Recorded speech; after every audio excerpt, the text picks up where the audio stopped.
ocean land that is blessed with humble surprises, mesmerizing sights, and enticing stories.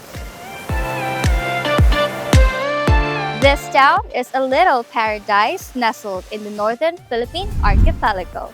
Despite being colonized by the Spaniards for 378 years, this place was able to maintain their culture and identity, unified and devoted. Sa paglago ng industriya, mas lalong kumakalat ang galing na tatak Bani.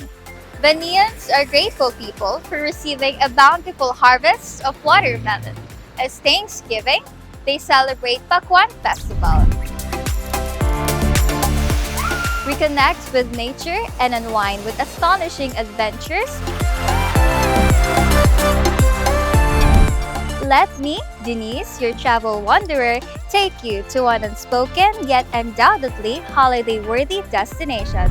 Tara na't tuklasin ang tamis ng kwento at ganda ng nakabibighaning Bani.